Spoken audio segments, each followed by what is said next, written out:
In today's video, I'm going to teach you how to count column values in Power BI using DAX.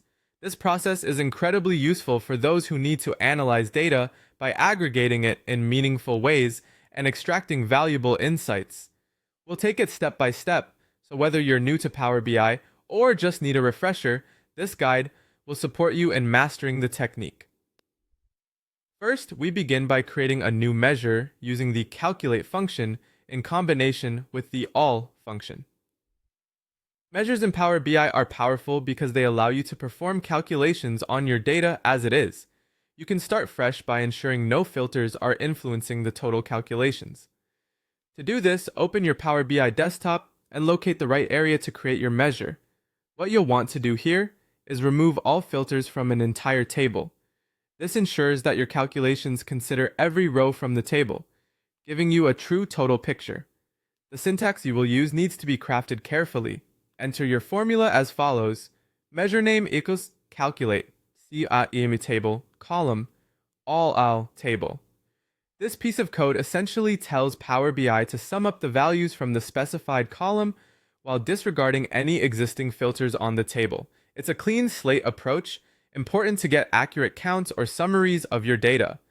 Once you've established your environment in Power BI, the next step is to identify the data you want to focus on. Right-click on the specific data. This might be a column of orders, sales numbers, or any other category you wish to investigate count-wise. Be deliberate in choosing the right dataset, as this will directly impact the insights you generate from your analysis. After right-clicking on the data you've selected, you'll need to navigate your way to clicking on Measure. This is how you formally initiate the counting process within Power BI. Measures are the dynamic bits of DAX that allow you to perform extensive calculations across your datasets effortlessly. From here, you're now set to perform your count. In the formula bar that appears, type in the specific formula to count the entries of a particular category. Count of category EXA, count your table name, category column name. Replace your table name and category column name with the actual names relevant to your dataset. By entering this formula, Power BI will accurately return a count of the values held within that specific column of interest. In conclusion, knowing how to count column values effectively using DAX in Power BI can significantly enhance your ability to perform detailed data analysis.